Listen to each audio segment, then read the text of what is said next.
এত জোর কিভাবে আসল তোমার মধ্যে? এভাবে হলে তো অজ্ঞান হয়ে যাব। প্লিজ আস্তে আস্তে করতে হবে, না হলে আমার ছেলে মেয়ে আর সবাই শুনতে পাবে। আমার বর কিছুই পারে না, একদম অদক্ষ। আজ থেকে সময় পেলে আমার কাছে চলে আসলে অনেক আনন্দ করব। তখন সদ্য কলেজে ঢুকেছি। 2002 সাল পাড়ায় একটা বাড়ি দীর্ঘদিন খালি পড়েছিল। একদিন কলেজ থেকে ফেরার পথে হঠাৎ দেখি বাড়িটায় তালা খোলা, আলো জ্বলছে। কি ব্যাপার? দেখতে ঢুকলাম, দেখি হলো ঘরে আমার মা দাঁড়িয়ে এক অল্প বয়সে সুন্দরী ভদ্রমহিলার সাথে কথা বলছে। দেখে মনে হচ্ছে সদ্য বিবাহিতা। আমার তখন সদ্য 18, মহিলা 20 কিংবা 22-এর বেশি হবে না। প্রায় আমারই মতো উচ্চতা, গায়ের রং ফর্সার, দিকে গঠন আর সাধারণ 4-5কা বাঙালি মেয়েদের মতো। কিন্তু চোখ দুইটা দেখলে যেন মন জড়িয়ে যায়। হঠাৎ ভেতরের ঘর থেকে এক ভদ্রলোক বেরিয়ে এলেন। সুপুরুষ চেহারা, 25 কিংবা 26 বয়স হবে। আমায় দেখেই বললেন, আরে তুমি তো লিসি, তোমার মায়ের কাছে এতক্ষণ তোমার ব্যাপারে শুনছিলাম। তুমি তো পড়াশোনায় খুব ব্রিলিয়ান্ট, জয়েন্টে 225 র্যাঙ্ক করা। কি মুখের কথা? আমি শুভদীপ, আমার স্ত্রী কোয়েল। পরে জানলাম শুভদীপ তার বাড়ি মালদা, আর কোয়েল বৌদির বাড়ি শিলিগুড়ির কাছে গ্রামে।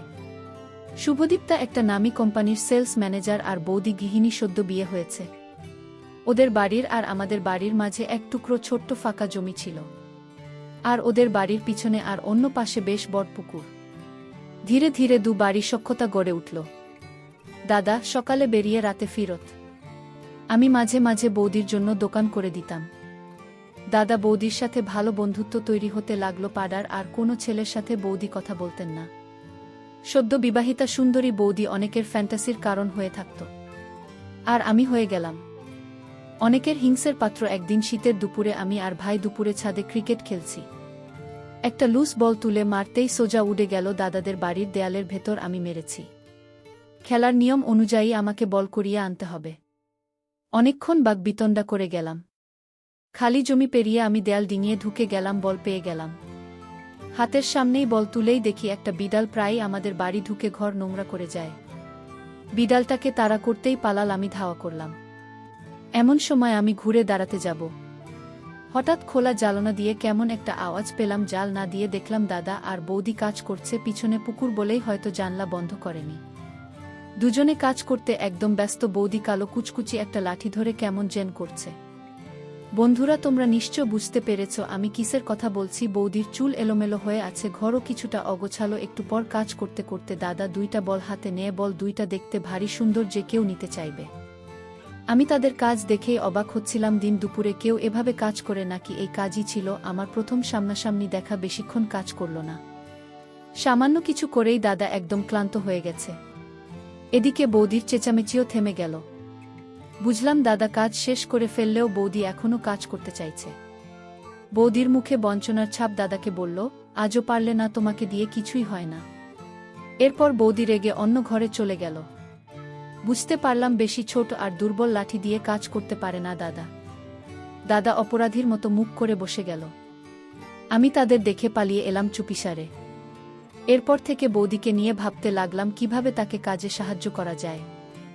বৌদি আমাকে প্রায় স্নেহ করত, হাসি ঠাট্টা করত, কারণ আমি তখন একটু স্বাস্থ্যবান ছিলাম। চাকরি করার পর জিম করে চেহারা ভালো করেছি। সেদিন ভর দুপুরের ঘটনা দেখার পর থেকে বৌদি সামনে আসলে আমার মধ্যে অদ্ভুত অনুভূতি হতো।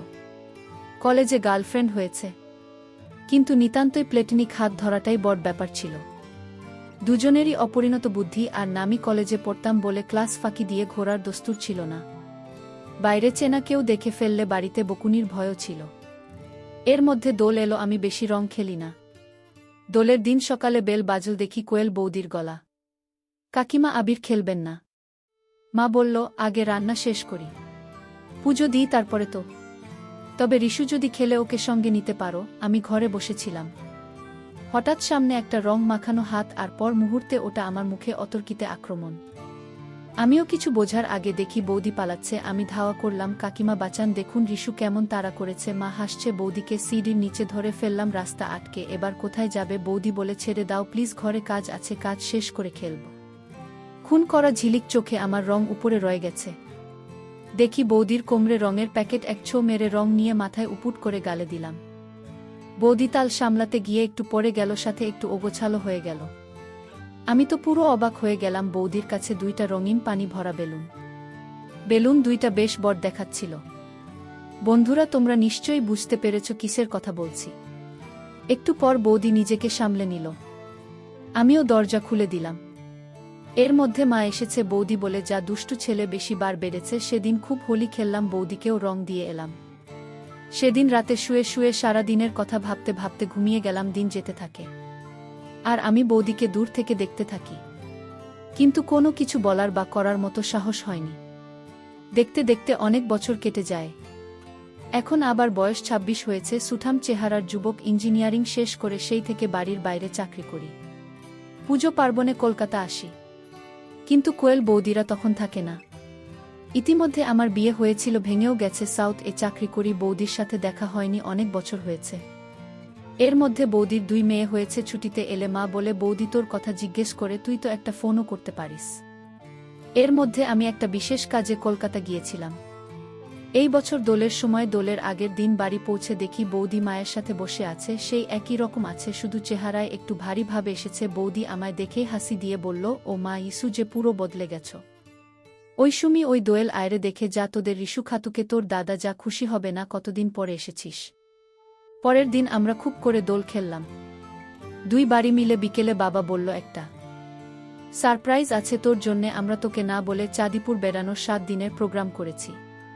তোর দেবল জেঠু ওখানে একটা বাগান বাড়ি কিনেছে, দারুণ জায়গা, একদম নিরিবিলি, ভালো খাওয়া দাওয়া। তুই তো 15 দিন থাকবি। আমি তো খুব আনন্দ পেলাম।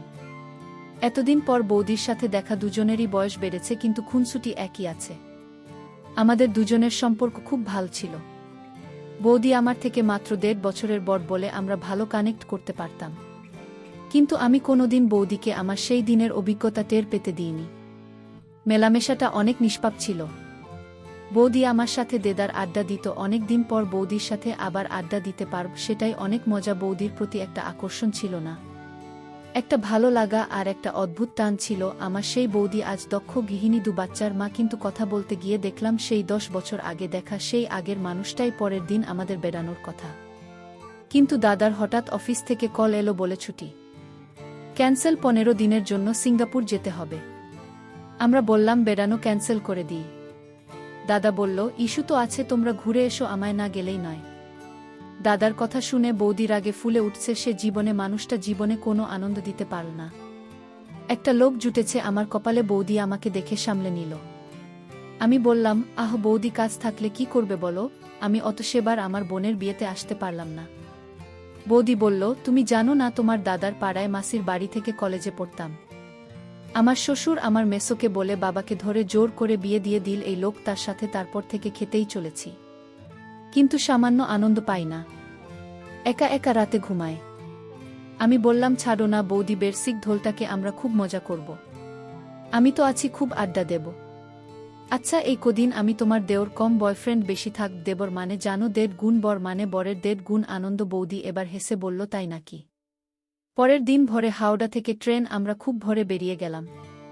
একটা ইনোভা ভাড়া করে গেলাম স্টেশন অবধি। সামনে সিটে ভাই, মাঝে মা, বাবা, সুমি আর দোয়েল, পিছনে আমি আর বৌদি। দুটোর একটাকেও পিছনে আনা গেল না। কেউ এক মুহূর্তের জন্য আমার মা বাবাকে ছাড়বে না। বৌদি একটা মুচকি হাসি দিল, ফিসফিস করে বলল, আমি এখন 7 দিন তোমার গার্লফ্রেন্ড, মনে আছে তো। আমি বললাম, সে কি আর ভুলতে পারি। এই 7 দিন তুমি আমার থেকে যা খুশি আবদার করে নিতে পারো, আমি তোমার সব দাবি পূরণ করব। ট্রেনে উঠে গেলাম। AC coach. আমাদের সিটগুলো একদম পেছনের দিকে পড়েছে। লাস্ট 2টা রো, সামনের 6টা সিটার, পিছনে 2টা। কিন্তু আমরা 7 জন এসেছি, কারণ দাদা আসতে পারিনি। উঠে ট্রেন ছাড়তেই সকলে ঘুমিয়ে পড়ল। অনেক ভোরে উঠে আসতে হয়েছে। তার আগে মা আর বৌদি মিলে খাবার তৈরি করেছে। বাচ্চা 2টা ঘুমিয়ে গেল। উঠেই মা বাবাও ঘুমিয়ে গেল। আমি আর বৌদি টুক করে গল্প করতে লাগলাম। বৌদি বলল, তুমি কিন্তু ঘুমাতে পারবে না, আমায় সময় দিতে হবে। আমি বললাম, এই 7 দিন সব সময় তোমার হয়ে থাক। বৌদি আমার বলল, রিশু বিয়ের পরে আমার একমাত্র বন্ধু ছিল। তুমি নিজের সব কিছু ছেড়ে এখানে এসে গেলাম, সব কিছু নতুন। তুমি তখন আমার জন্য অনেক করেছ। আমি বললাম, বৌদি, আমি তো শুধু আড্ডা মারতাম আর একটু আধটু দোকান করে দিতাম। আর এমন কি না গো, তোমার সাথে কথা বলে আমি খুব হালকা হতাম। সবকিছু তোমায় বলতে পারি না, কিন্তু সবার জীবনে একটা ফাঁকা জায়গা থাকে। তোমার বন্ধুত্ব আমার ফাঁকা জায়গাগুলো অনেক ভরে দিয়েছে। 1 বছর তোমার সাথে দেখা হয়নি বৌদি, তাও তো কিছুই বদলায়নি, আমরা একই রকম আছি।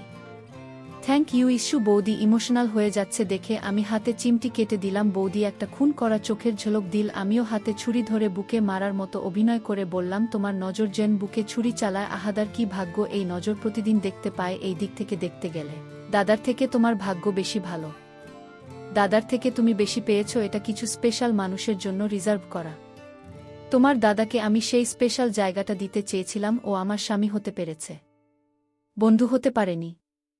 আমি এখনো অবধি তোমার দাদার থেকে কিছু আবদার করিনি। সংসার, বাচ্চা সব কিছু নিয়েই আমার জীবন বয়ে যাচ্ছে, নিজের চাহিদার জায়গাটুকু নেই। আমি বললাম, ছাড়ো না বৌদি, এখন বেড়াতে যাচ্ছ, এসব ভুলে থাকো তো, আমি তো আছি। সে বলল, ছাই আছো কেমন বয়ফ্রেন্ড, তুমি জীবনে কি প্রেম করনি, জানো না গার্লফ্রেন্ডের সাথে কি কি করতে হয়। মনে মনে বললাম, পরে টের পাবে কেমন। আমি বৌদি বলল, জানো আমার কলেজ লাইফ একটা বয়ফ্রেন্ড ছিল, সেই হিসাবে তুমি আমার দ্বিতীয় বয়ফ্রেন্ড। আমরা পার্কে ঘুরতে যেতাম, একদিন বাড়িতে এসেছিল, কেউ ছিল না। সেদিন অনেক কিছু হয়েছিল, কিন্তু আমি মজা তো পাইনি, উল্টে এমন ব্যথা পেয়েছিলাম যে কিছু করার আগেই আমি ওকে অন্য ঘরে চলে গিয়েছিলাম। বৌদির চোখের কোণে জল চিকচিক করে উঠল। খুনসুটি করতে করতে চলে এলাম গন্তব্যে। জেঠুর বাগানবাড়িটা বেশ বড়, খোলামেলা, বড় জানালা লাগোয়া, পুকুর সামনে, লন, তাতে স্লিপ থেকে লাগানো দোলনাও আছে। নিচে রান্নাঘর, খাবার ঘর, বসার ঘর, একটা বড় বেডরুম, উপরে 4টা বেডরুম, খুব পরিষ্কার। জেঠু এই বাড়িটা পিকনিক, বিয়ে এসবের জন্য ভাড়া দেন, আর মাঝে মধ্যে নিজে এসে থাকেন। নিচের বেডরুমটায় 6 জনের শোবার ব্যবস্থা, উপরের গুলো 2 জন করে। নিচেরটা সুমি আর দোয়েল দখল করে নিল, বলল আমরা দাদু দিদার সাথে থাকবো। পরে আমি, ভাই আর বৌদি একটা একটা করে রুম নিয়ে নিলাম। রুমগুলোর পিছনে বারান্দা, বারান্দাগুলো জোড়া, একটা থেকে আরেকটা অনায়াসে যাওয়া যায়। প্রত্যেক রুমে লাগোয়া বাথরুম আছে।